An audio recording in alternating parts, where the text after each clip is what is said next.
I would like to invite Rachel Blum to come up. Rachel has been an independent consultant for a lot of our YouthPower learning activities, and her being here actually represents a full circle. 7 years ago, she was at USAID and had been working on the design team that was conceptualizing YouthPower. And you can come all the way over. And today, Rachel is going to share some highlights from the YouthPower implementation project. And at the same time, I'd like to go ahead and invite Joyce, Nancy, and Jessica and Louie to come up to the stage, and you guys can be up here while you get started. Okay, there you go. Great. Thank you, everybody, and I'm looking forward to a great day together. Hi, good morning, everyone. As our panelists start to make their way up, I'll just briefly introduce the YouthPower review that's been being conducted by YouthPower Learning. And I also want to just thank everyone at YouthPower Learning and also colleagues, that includes colleagues at Mathematica, who I believe some of them are in the room. Audrey Moore might be here today. Audrey, are you here? Okay. So we've been working over the last several months basically conducting a review of what have we learned from the implementation of activities under YouthPower. And USAID is really interested to know what the key lessons learned are, particularly in what have we learned about applying the PYD approach, and how also does PYD contribute to different sectoral outcomes. Thank you, Cassandra. And then also, how have those lessons, what have we learned in terms of the PYD learning agenda, which I'll remind you includes the impact of positive youth development in contributing to outcomes in lower and middle income countries, the cross-sectoral impact of positive youth development, measurement, reaching vulnerable and marginalized populations, as well as youth engagement. So we were looking at all of those key themes. We've been looking at 11 activities implemented under YouthPower Learning, as well as select learnings coming out of the YouthPower Learning, out of YouthPower Evidence and Evaluation. So, I also want to then take an opportunity to introduce our panelists who are here to talk about what they have learned, and we've had some really interesting discussions in interviews and with surveys. I want to introduce here immediately to my left Jessica Friedman, who is a project manager at DAI, and she'll be talking about the Mitra Kunci activity in Indonesia. Also next to her is Louis Alexander, who is a principal at Banyan Global, and he will be talking about the Honduras Empleando Futuros program. Next to him, hi Nancy, is Nancy McDonald, who's a project manager for the USAID YouthPower Jordan activity. And then finally we have Joyce Wafula, who is the Chief of Party of the Kenya Youth Employment Skills Activity, also known as KYES. So thank you all for coming here, and I look forward to hearing from you. So just to start off, I just want to say that we haven't yet completed our full analysis of the YouthPower review, but I do want to take a chance to share with you some of the emerging findings that we found, and then use that as a way to prompt some of the questions with our panelists. So one thing I do want to say is that a large majority of the YouthPower implementation task orders, they tended to roll out prior to the development of the PYD framework and all of the other tools. And so many of them did not explicitly use the PYD framework in the initial design of the programs. However, when we were surveying and interviewing program staff across these programs and as well as USAID, most of them agreed that there was a lot of design elements that were PYD in nature, that really did have a lot of elements of positive youth development.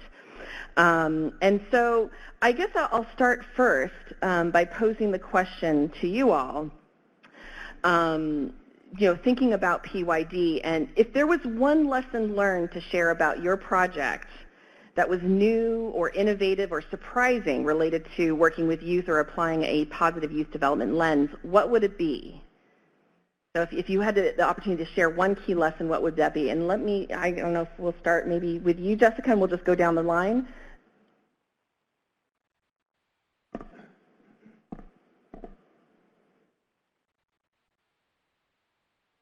For the Mitra Kunci initiative in Indonesia, this obviously did not incorporate the approaches initially into its design. But one thing that was incredibly surprising in a positive manner was to witness how quickly a community could begin to integrate the positive youth development approaches and youth engagement into their community, despite not having that originally as part of the design. In Indonesia, there is a culture of learning and teaching, as probably in many of the countries that we work with, which is teacher-centered, and students are passive recipients of knowledge. In Indonesia, we partnered with higher education institutions to roll out an entrepreneurship program that really put youth at the forefront of the program. And instead of passive recipients of knowledge, they were co-facilitators within this entrepreneurship program. This was tested, and it was a difficult new concept for the culture, but after a relatively short period of time, it was accepted and became the model for what is called our KKN entrepreneurship program. So I think it's very positive to see that despite not being an initial part of the program, it became really the model for moving it forward. Good morning, everyone. The Implantando Futuros project in Honduras is, unlike the previous environment, is one where filled with mistrust and not a lot of collaboration among government programs sometimes, certainly not with the private sector, and certainly not with youth efforts. So I think that of the domains within PYD, the one that was both a surprise, a major challenge, but very satisfying to see. When we talk about enabling environments, sometimes we think about, well, let's identify some enabling environments that we could build on. And we couldn't find any where youth programs, whether they were in the TVET system, were collaborating extensively with the private sector. And so what it was very satisfying to us is to see, and it took time, and this is a challenge for all of us in time-bound programs, is the extent to which we could both focus on the needs of youth, and these are at-risk youth and high-crime areas of the country, with what the labor market was looking for, very specifically. And sometimes it was so specific that it was painful to integrate that thinking and those approaches into what the youth either training or accompaniment or mentoring was all about. But it was very gratifying to see how we actually co-crafted, if you will, an enabling environment where both youth and the labor market, with very specific labor demands, was being created.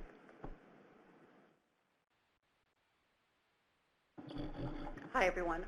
For YouthPower Jordan, it was a journey. So I don't know if you guys all remember, but before the circles, there were the 5 C's.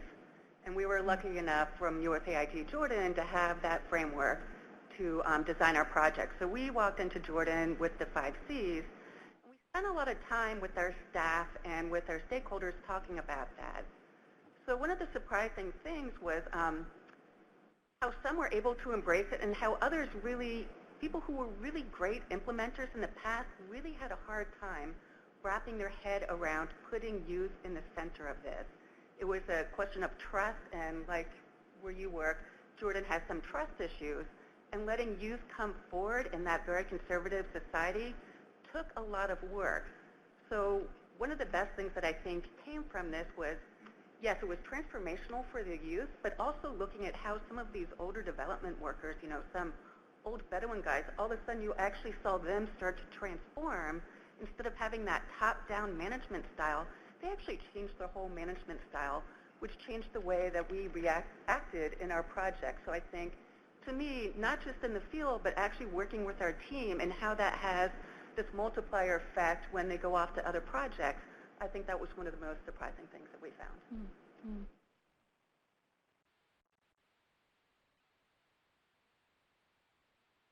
Yeah. Good morning, everybody. Yeah, for us in Kenya, we came from a backdrop where there was a youth program, the Yes Youth Can, that had created a network of about 1 million youth. And so ours was how, as a youth workforce program, how do you transform this youth from beneficiaries into partners? And so although the PYD framework had not come, but there was this youth were already engaged. And now the work for us was how do you bring them in to engage in a youth workforce program. It was also the first program within Kenya. So there was a lot of learning that we have, for the last 4 years. It's been really learning, making mistakes, solutioning, and really coming up with a very cost-effective model that we can now transition to the county government and to the Kenya government. And this was all because of the youth networks that had been created, the county Bunge forums. We took them on, created trust. It was a journey, really trying to change their mindset, to stop thinking as beneficiaries, but to really engage with us as a partner. So starting from the beginning, they were with us when we did the ecosystem surveys, surveying the markets, coming up with the curricula. Eventually, through a grant, they were able to do not just the mobilization, but also engage in training services as TOTs, taking on our soft skills curriculum, our enterprise, our agribusiness curriculum.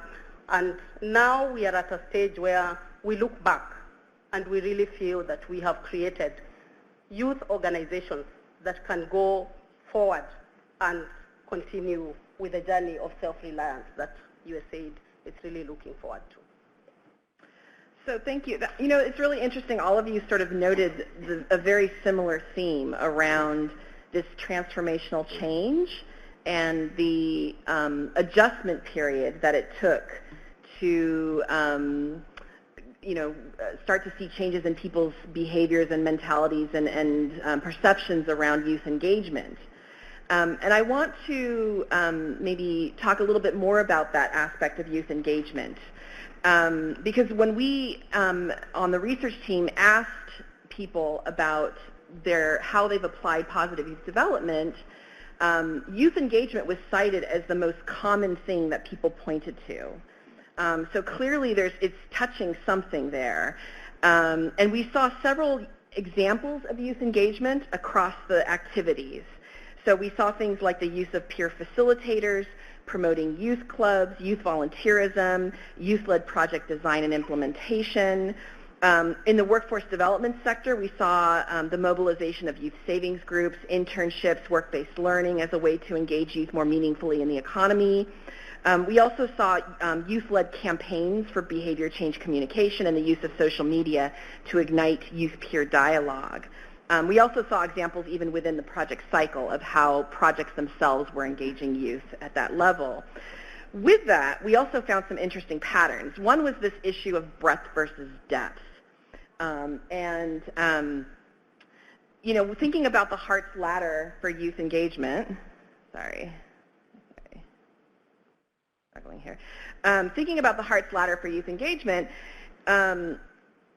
what I saw happening in a lot of these programs is that the more that we wanted to engage youth in meaningful ways, the harder it became to take that to scale.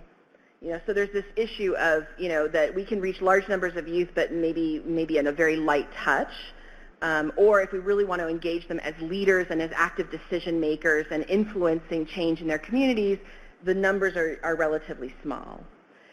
The second issue is around the cohorts themselves, that some of our respondents indicated that they were seeing that the more elite youth, so those with higher education levels and higher assets, were more likely to be engaged in more meaningful ways than more marginalized youth. And so they were really looking at ways to try to reach down to more marginalized and vulnerable populations who tended to be those that they were targeting.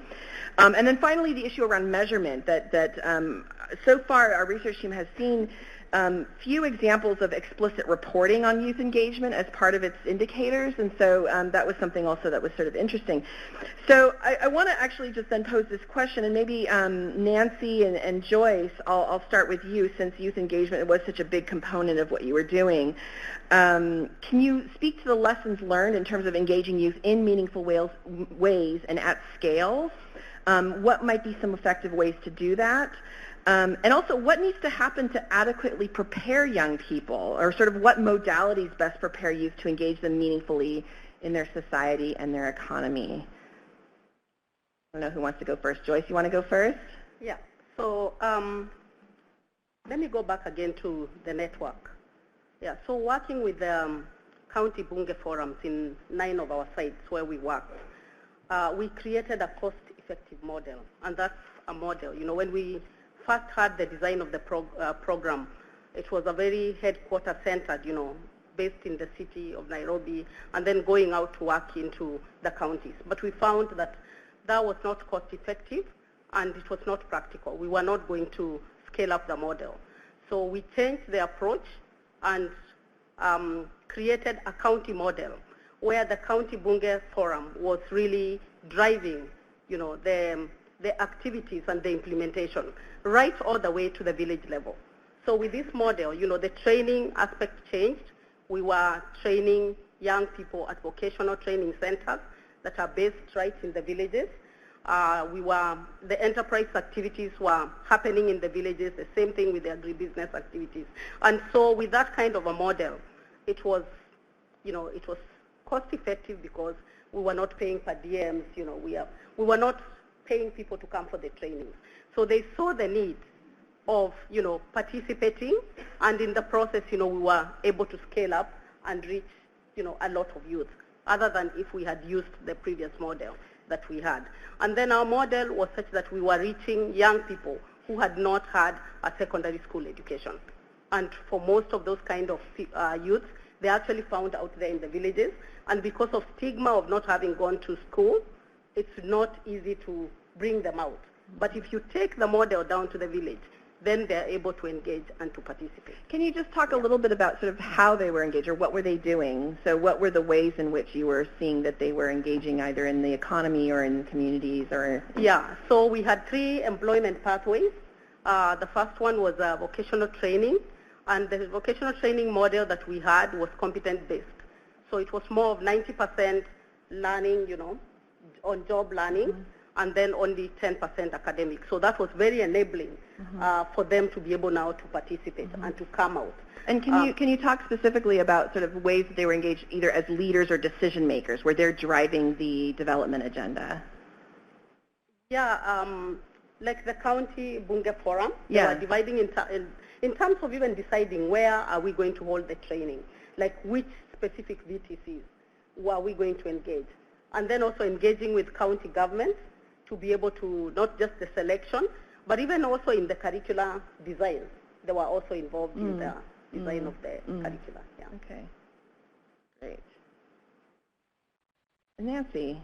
Yeah, so I'm going to start with outreach, and it's really difficult to me to actually recruit some of these youth into the project because it's an issue of trust. A lot of them have already dropped out of school, they don't trust authorities, they're not listened to by their families, their tribal members. And, you know, when I was last in Jordan, you know, our team actually picks up the phone and calls youth. So we enter the community with an event, we go to the schools, we go to the local NGOs, and we have a big event. And youth leave their phone numbers, and we actually just call them. So that's really a lot of hours. And some youth come back and say, we can't believe you got the wrong number. You're calling, I'm an Uber driver. I don't even know why you're talking to me. We're not that sort of youth. And we actually have to convince them that, yes, they are. So it's actually building up their capacity. And that's really hard to take to scale, right? So you have to have a lot of staff to do that. But we also find once you get a cohort of youth, they are the best ambassadors for your project. So we actually started up something called the Volunteers Ambassadors Network. And we do realize that youth have different capacities and competencies. And so we're very cognizant of making sure that youth are comfortable where they are, that we would never put youth in a position where they're going to go out and embarrass themselves. So we look at youth. Some of the youth are illiterate. Some of them have dropped out of school, but some of them are also college students that are sitting at home bored and just really want to contribute to their society. So making sure that we give them duties that build upon what they want to do and that we're there to mentor them the whole way.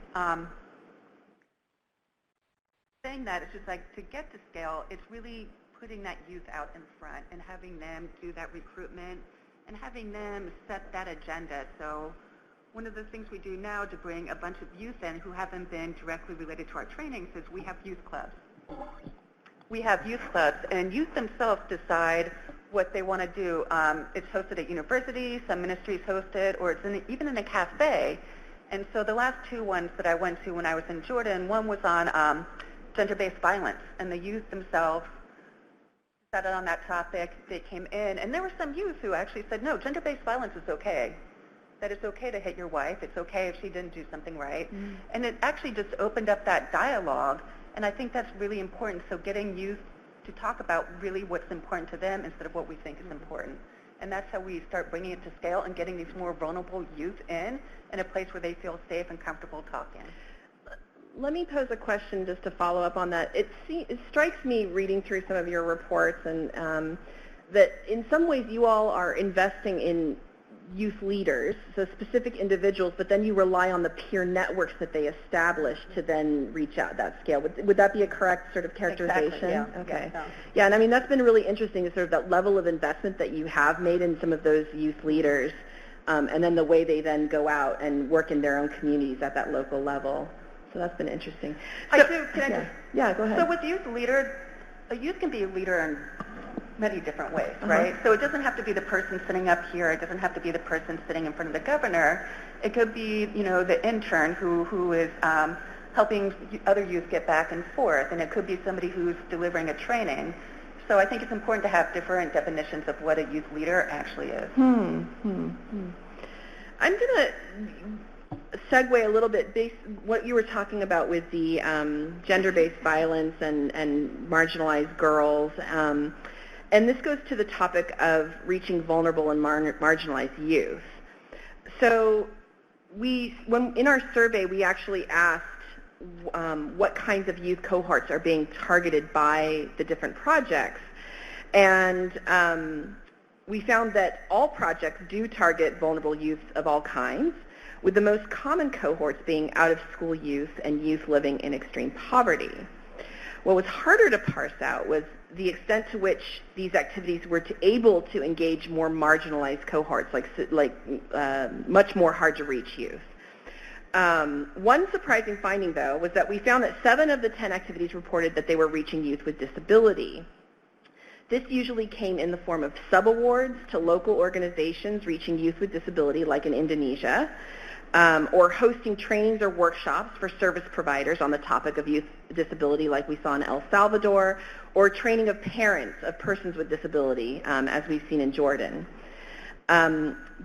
We also, though, however, saw reports that there was a common challenge in reaching youth with disability, and that was that service providers, and especially TVETs, faced a lot of human capacity constraints, infrastructure, and financial constraints in reaching this population. I'm going to pose this question to you, Jessica, and then I'll open up maybe, I know, Louis, you wanted to also talk about, actually, we'll move on to that in just a moment.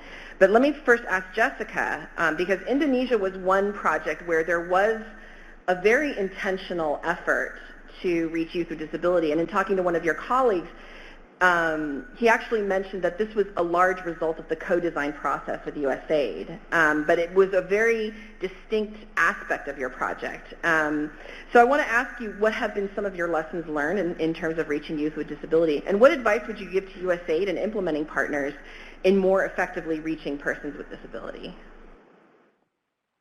Yeah, Mitra Kunchi was originally called the Inclusive Workforce Development Partnership. So it was designed with inclusion at the forefront, and as it evolved, it sort of moved from inclusion, generally speaking, to a real focus on disability, youth with disabilities. And that was in large part because of one sub-grant that we had with a grant consortium of local organizations that focused on youth with disability. and because of the real strength we saw in the work that they had been doing. In partnering with them, we also sort of got lucky in that we were able to build off of an already existing regulation in Indonesia that mandated that companies apply at least 1%, that companies, at least 1% of their workforce should be people with disabilities. So in sort of attempting to work around that mandate, we actually found that instead of just that serving as a quota, we garnered a lot of interest from business or from business consortiums, from the Indonesia Employees Association and other groups that were genuinely interested in bringing in youth with disabilities into their workforce. And so we were really able to achieve success in bringing in these youth because of these factors that were already on the ground. So working in partnership with organizations that are very active in advocating for youth with disabilities, as well as working with a government that already wanted to be engaging these youth. I think it's very important that those factors be in place. If they're not in place, then it's a longer battle, it's a longer road to work with the government to set factors like that in place. But I think that really needs to be, for sustainable purposes, that needs to be there. Thank you. Louis, I know you wanted to also talk about reaching vulnerable or marginalized youth, and particularly LGBTI persons. Yeah. And I that's really interesting because also that's a theme that we saw sprinkled a little bit in the reporting, but not really all that robust in terms of the kinds of depth of information that we were able to find. So I'm interested to hear your thoughts on that topic. Yeah, I think from the start we had decided that we were going to integrate the LGBT community into the program. So we did identify a local partner who was very specialized, led by members of the LGBTI community. And to me, among the lessons, it's fascinating to see, talking about trust, is that we did have, obviously, a platform through this local organization for that trust. And once they saw that we were genuine in the support that we were going to provide, then we had them engaged, fully. But they were in a safe space within that organization. It was their little community. And it's fascinating to learn how that community extended and continued and supported itself around the country. The challenge then became, as the pathway towards further training and leading up to employment, the safe space begins to evolve, and they need to be involved in other spaces with other organizations. Their technical training that's provided by other partners. Some may not have as much experience with that community.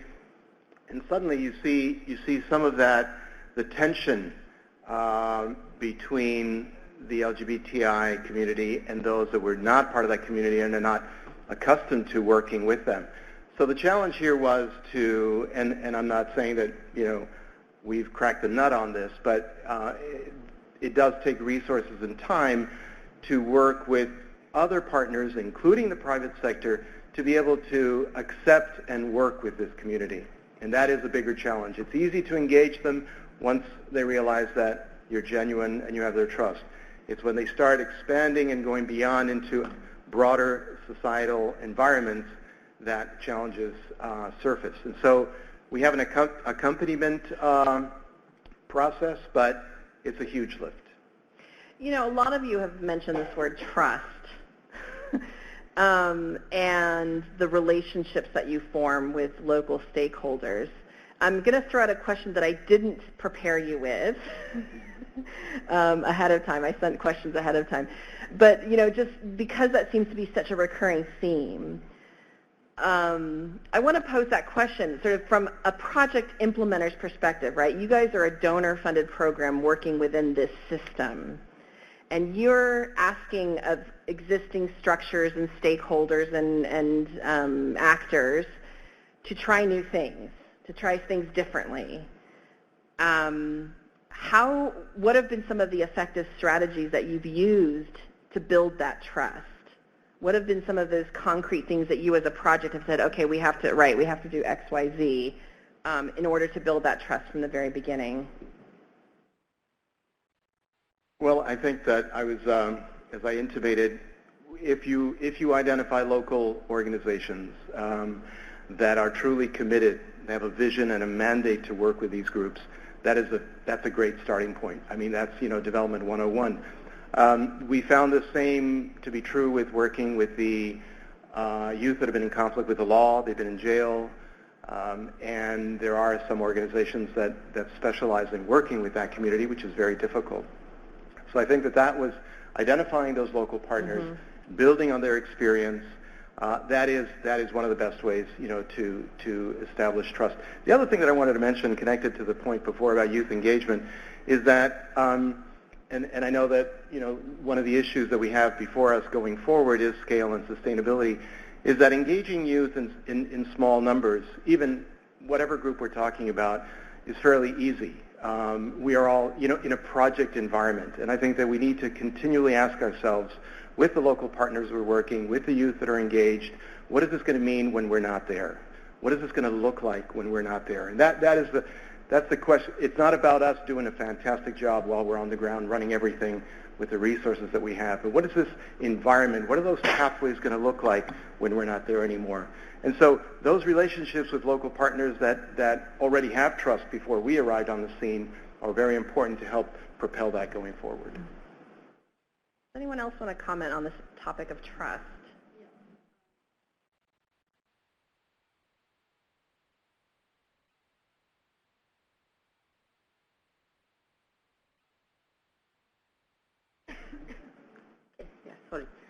So the issue of trust is really important. And for us, we came from a backdrop where the former project, the Yes Youth Can, was a highly politicized program. So coming in again with a youth workforce program, we really had to work hard, right from national government to the county government to even the youth, the parents, to make sure that we were not going to put the youth at risk. And we had the agenda was something that they could trust. So what we did is that using the network themselves, in some counties, the networks and the leaders were highly respected. In some other counties, we also looked for champions or, somebody that, is really trusted and could help us get an entry into the county government or even into some of the ministries like the Ministry of Education. So eventually bringing all the stakeholders together with what we call the Youth Employment Compact, bringing in the private sector, the government, and also the youth, and creating what we call the shared vision and then a mission, and getting them to work through youth employment issues as, as a group and not just as the project. So that really helped, and it helped us build relations, not just with the government, but also even with the communities, and eventually, transitioning the activities to the county government to be able to run them after seeing the model that we had created. Yeah, those youth employment compacts are very interesting. They're subnational level public-private partnerships, if I'm correct, right? Yeah. Nancy, you wanted to mention something about trust. Yes, so again, partners are critical. Yeah. Local partners are critical, as are the staff, right? So you have to have the staff that trust. But also as a project, I think transparency is big, right? So you have to put it out there, like, what are the goals of the project? What can we actually do? And when are we leaving your community? So they're not shocked, and that needs to be put up front as soon as you enter the community. So community members know what to think about that. And then, we go in and we do a community assessment before we even enter to see, do they even want us here, right? And so if they don't want us and there's no place for us, then we kind of back off, because we do want the community to take this over. And then once we do take feedback. And I think, having those avenues for the community, the parents, because there's many different levels of trust. So you have the trust of the youth, you need the trust of their parents, you need the trust of the mayor, you need the ministries of interior sometimes, because they get worried when you're working with vulnerable youth. They're like, who are you guys talking to? Do we want these people empowered? So there's many different avenues of trust that you have to build. And then it's not just talking, but them seeing you that you pivot, that they, that we heard their concerns and that we're able to change some of the ways we do business to better address their concerns. So that trust is just a constantly building thing, but it really is upon community entry where you have to start building that. Thank you. I'm going to actually move ahead to what I think a lot of you are touching on, and I think, Louis, you mentioned this as well, is this issue of sustainability and scale. Let me first tackle the sustainability issue. And I want to just first pose a question because, I mean, that word sustainability is so wrought with all kinds of negative associations or sort of it's sort of an overused term. But I think it's nevertheless important to say, okay, well, what are we leaving behind when we leave, especially within a 5-year time horizon, where we don't necessarily have a lot of time to impact this kind of transformational change that you guys have talked about early on. So I want to ask first, what were your expectations around sustainability of the activity when you started? Or how does the activity define sustainability? And what are your thoughts now? I mean, and what seems to have worked in terms of sustaining what? So Joyce, let me ask you first, and then maybe Louis, I know you wanted to talk on this subject, and I'll let others speak as you wish. Yeah, so for us, the sustainability plan was inbuilt in the program at design phase. And the thought was that after we had done the market assessment and, worked with employers and private sector, the youth employment compacts would be taken over by the private sector. But as we went along, we realized that there wasn't enough buy-in, and private sector needed to really see the value to be able to take up the activities. And because this was a new approach, the approach that we had with the competent-based training curriculums, they didn't feel that the CBET curriculums that we had, the people were trained, they had enough skills for them to be able to take them into their factories and into their employment spaces. So eventually, as we learned along, we explored the issue of sustainability with the county government. Mm-hmm. The devolved system was just starting, and in counties where we had goodwill and we had built enough trust and relations with the county government, they took on the model. So they took on the model with the vocational training centers. They started putting in money and putting in resources. And eventually, by the time we were transitioning those initiatives sometime last year, they were like, we really value. We've seen the vision. We've seen where vocational training education is going, especially for vulnerable youth. Yeah, so it was really a journey, making the mistakes and then finally finding someone who could house those initiatives and value them. And how long did it take to find that? I mean, how was that something from the outset, or what was the sort of duration for that to occur? It took us 2 years. Yeah. For 2 years we were looking at different models of how to do these youth compacts with the private sector, mainly the blue chip companies. And then after some time, I think they just lost interest, and we went back again to redraw the whole approach, and started now working with government, because we knew that the government had resources. Mm-hmm. We knew that the kind of youth we were working with and the level of education, we needed to get another partner. Yeah. So after 3 years, we had a phased approach. So the phase one, we did both models, the private sector and then the government taking lead. When we went to phase two, we now knew how to do it. So right from the beginning, we put the county government at the table, sharing the compacts and bringing in private sector and all the other partners. Yeah. That's an interesting, I think that's one of the common findings we're finding across the workforce programs under YouthPower is the recognition of the role that government plays, whether it's local government or national government. And I think everyone across the board said that is really instrumental, at least for workforce development, how critical that is in terms of sustaining any kinds of changes. Louis, you have experiences on the sustainability side. Tell me a little bit about what your expectations or how you all approach sustainability. What was being sustained?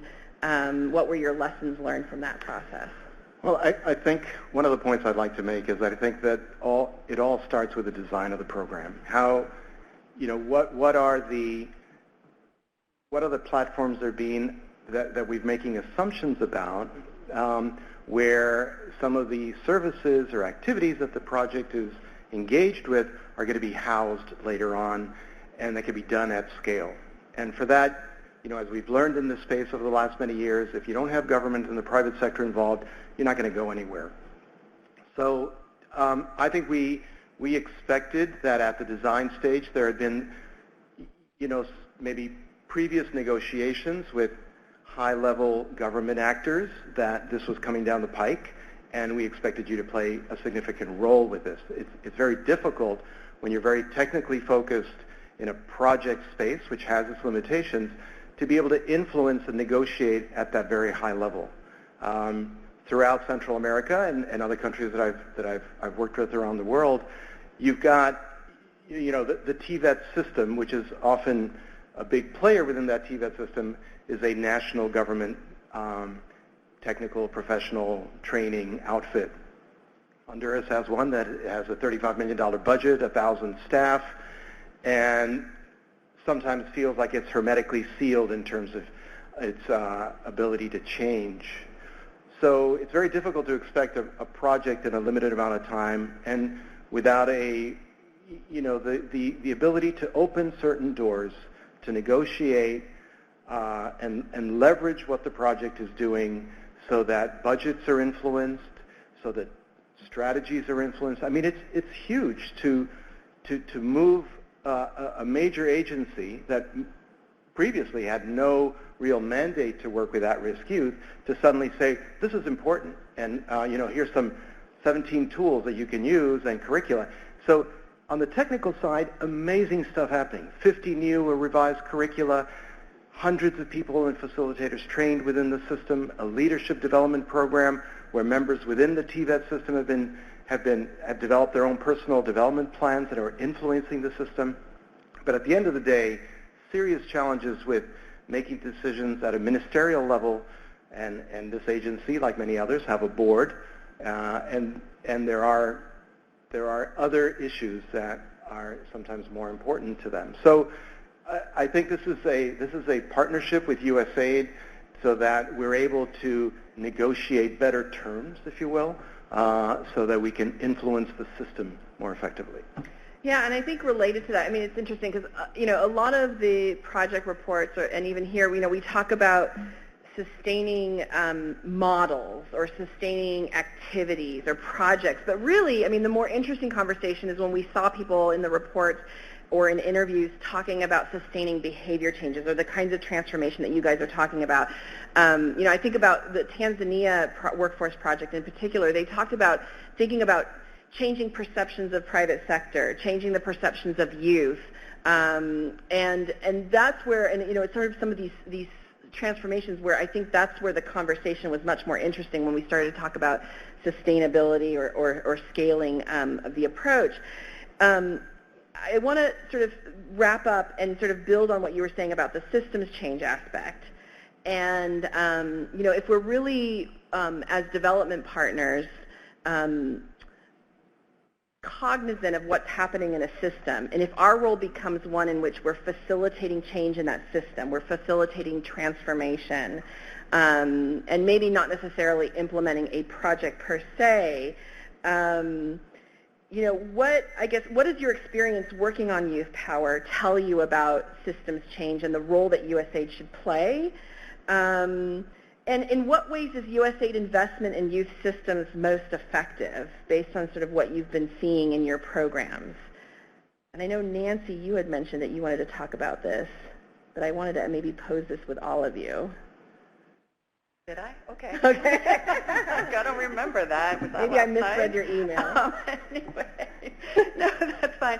And so USAID YouthPower, which is what Jordan told us to call it, so it gets confusing with just regular YouthPower, it's different than a workforce development project. So our work in sustainability and systems is very different because we don't have a natural partner with vocational training centers or with the Ministry of Education there's a Ministry of Youth, and they have youth clubs, but oftentimes we actually don't work in their youth clubs.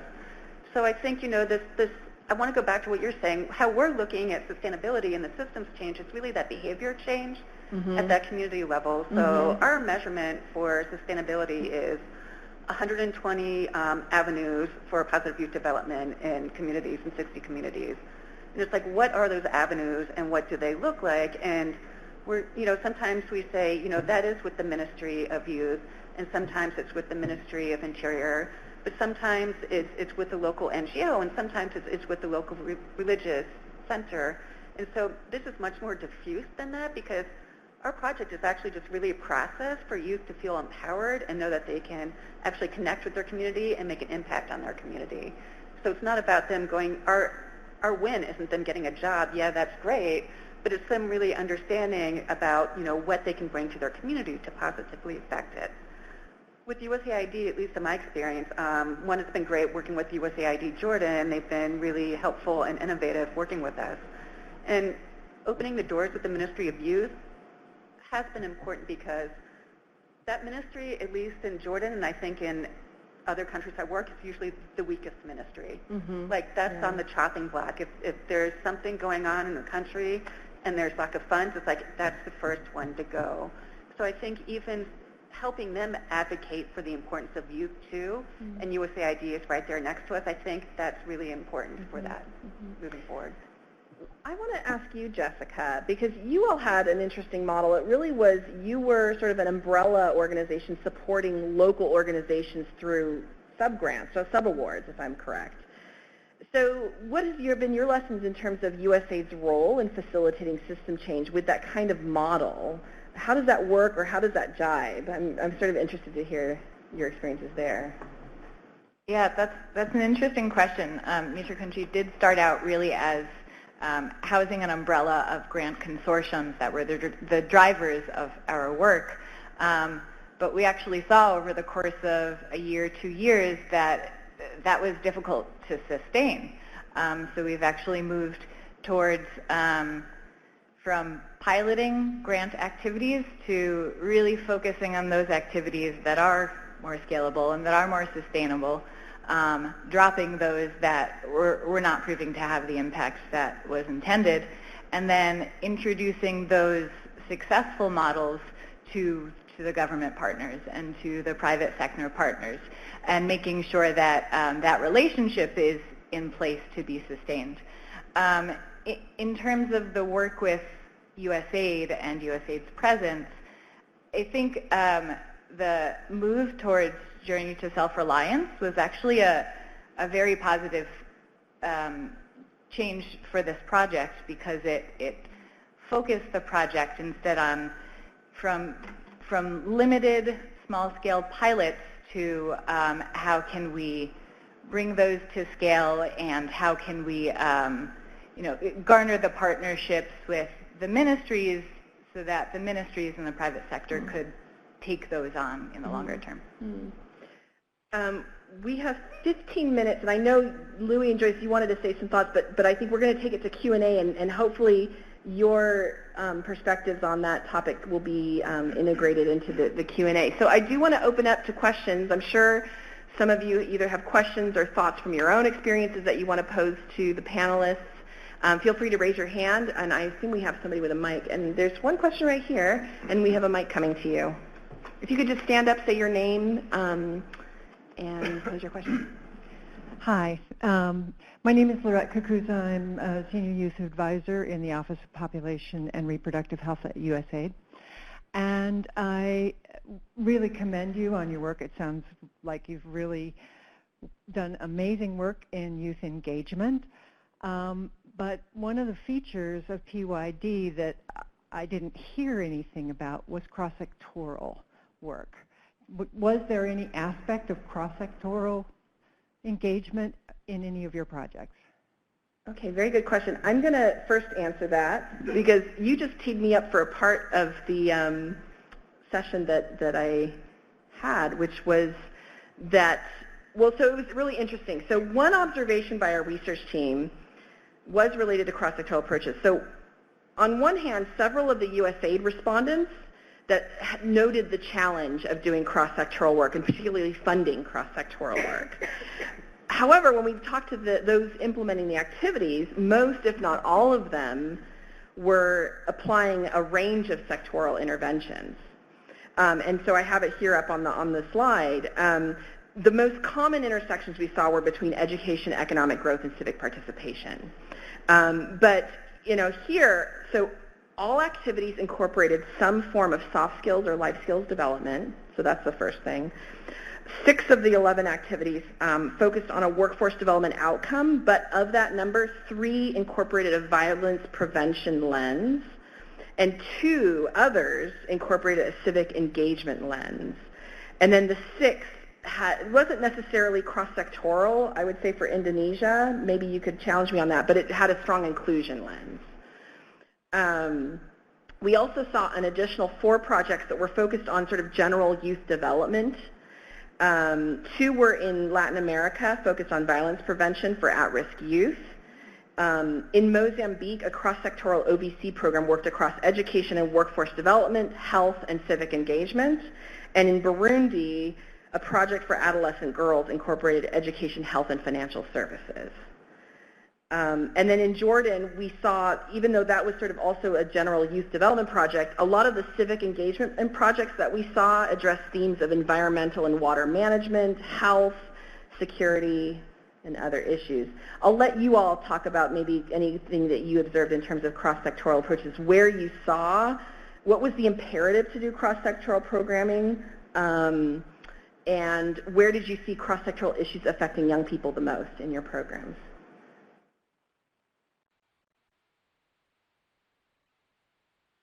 For us, we integrated CVE, countering violence extremism, in 3 of our counties, because towards the middle of the program, we realized that we needed to do some social leadership and some awareness, and to then link those youth to the employment activities that we have created. We also, as part of the compact, all the CSOs were involved within the employment compact that we had. So we had, we worked together with economic growth, we worked together with health, and very, very closely with all the OVC programs that, in terms of creating opportunities for the OVCs that were graduating. Yeah. Can you just briefly explain what that compact is that you're referring to? The Youth Employment Compact is a forum for stakeholders who are involved in youth employment activities. And we start with the government, the county government that lead it, the private sector, who are mainly employers and also suppliers. And then we have the informal, the informal and SME sector, the CSOs that are doing development work and working with young people, and then the youth themselves. So they come together and, have a shared vision, and through various, many meetings, they finally come up with an action plan, and each one of them commit to do specific activities, whether it's training, whether it's funding, whether it's job placements, internship opportunities, or other activities that are going to promote youth employment within the specific county. Yeah, great, thank you. Any others that want to talk about the issue of cross-sectoral work? Yeah, I think it's a great question, and for me, going forward with YouthPower, I think this is going to be one of the biggest areas and biggest challenges and greatest opportunities. We've incorporated gender and social inclusion from the get-go, but I see in a workforce development environment the importance of working with economic growth strategies that the U.S. government supports, but also that are viable in the countries that we work in. And so I see this operating at 2 levels. One is our understanding and ability to operate in those environments, but also being able to negotiate with local government those cross-sectoral strategies. Because typically, as you know, ministries don't talk to one another. Mm-hmm. Minister of Education says, let me do what I do, and I'm not going to bother you, and same with the Minister of Finance or the economy or what have you. And so there needs to be, a connection at that level as well, so that when we're promoting with our partners strategies that are going to lead to employment and collaborating with the private sector, that we have not just the Ministry of Education listening to us, but others as well. So there's several levels at which we need to be nimble with in terms of cross-sectoral.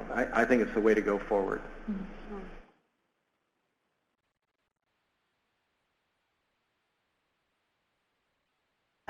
With Mitra Kunchi, I would say that we do have an inclusion lens, obviously, and that has created our primary cross-sectoral approach, not necessarily at a ministerial level, but with local governments, having to work in partnership not only with local education organizations, but with disabled people's organizations.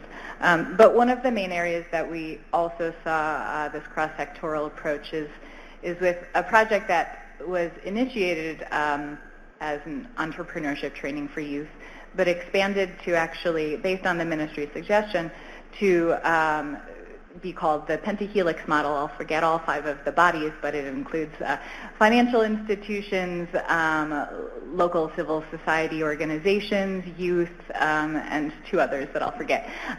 But that being done at a local level, at a micro level, is obviously what we're hoping to achieve at greater scale. And models like that we can certainly elevate. Great.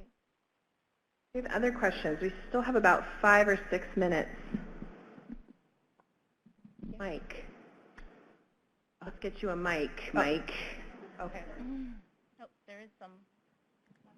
Oh, okay. Sorry, did not see you. I'll do Mike and then the question over here. You want to go? I'll go. All right, then you go. So again, thank you so much for the hard work of your organizations and partnership, knowing and kind of going back to that point that when a lot of these projects began, we were transitioning in our thinking, the way we articulated positive youth development. I mean, when we look at the 2012 Youth and Development Policy, the term positive youth development doesn't even appear there. And so we've evolved, you've evolved, the countries where we're working have evolved.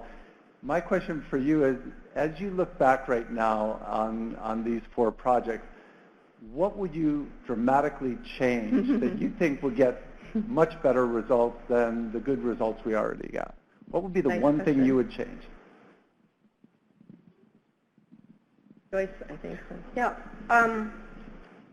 I think for PYD to be really effective, youth voice is a very important aspect of the programming. So I would recommend that any youth program has to have a component of the youth voice.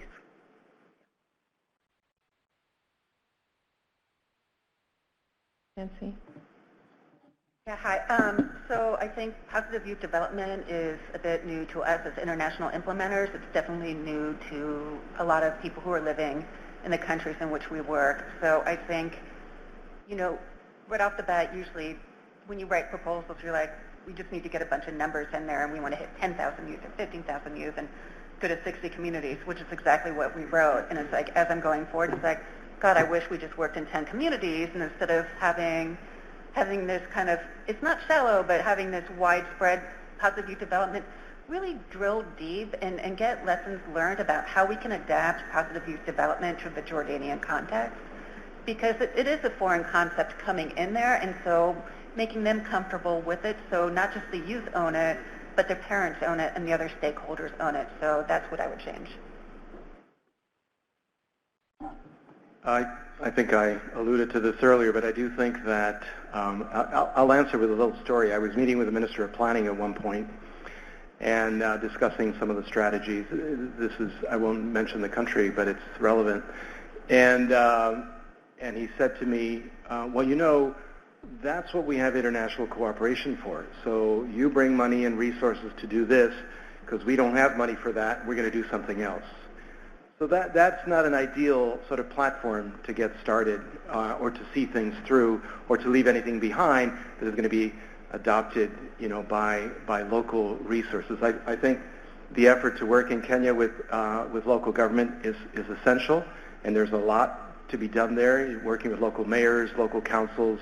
There's sometimes great vision, and they have access to resources that they can bring to bear. But I think that the one thing that I would recommend is that that be considered in the negotiations before you design and get ready to execute these amazing projects. Because, I mean, just everything we've heard just this morning about the technical products that have been produced, I mean, it's just amazing. So we've got that covered, right? It's this other part that we really got to focus on. I'll say something similar to what Nancy mentioned about the drivers of our projects being numbers. I think we set ourselves up for failure when we focus on the targets more than the quality of our project. We all understand that numbers are often what numbers and impact are what drive money and us being able to actually achieve our projects. But there always needs to be a balance. There needs to be a balance between a high-quality project that is done based on a successful model that can be scaled at some point, but maybe not within the 3 or 5 years that we set for our projects. That's something we need to keep in mind. Yeah, I think the importance of milestones is knowing what we can reasonably achieve in 5 years, but having that 10-year or 15-year horizon in mind from the get-go is really important. I know we had a question over there, and I think we only have time for that one last question. Great. Hi. My name is Shelby French. I'm the Senior Technical Advisor for Youth and Gender at Child Fund International. And I wanted to ask a question that I think Nancy brought up around engaging adult community members in their work with youth, and that how it's such a shift to going from a top-down approach to providing that space for youth voice and direction. I'm just wondering if there are any examples of strategies or interventions. You mentioned the Bedouin community. If there were certain things that have proven to be successful. Often you can train adults, but then when they get in the real-time situation, that sometimes doesn't stick. So just curious about that. Yeah, so how we do it is basically, having somebody from that community and making them your champion, right? So I also managed the Dreams project in Kenya at that time too, and we had something called Male Agents of Change, and it's these young men who were in their community who used to be the abusers of girls, and so they would actually go around, and we flipped them, and they would go around and talk to their friends. I think it's the same thing, like working with the parents. I mean, in a better way. I mean, I'm using that as an example, but having an agent of change, that's somebody in the community that can tell them that this is really okay, that what we're doing isn't going to hurt their children, this is going to take them to a better place. So, and that person, I think, again, staffing is really critical for this, because in our case, a lot of times that's our staff who come in because they live in those communities and they have the trust of the community members and they go back home there. So having that be that trust person and the advocate for change in the community. There's some really good examples, too, from the Latin America projects, the Creative Associates, the Proponte Mas, and the Eastern Caribbean project, where they talk a lot about the professionalization or the support to the youth professionals, and especially working in at-risk communities. So there's some examples there. If you're interested in finding out more. I want to say thank you to all the panelists today. I know I myself could be here all day talking about these issues, and I appreciate hearing from you.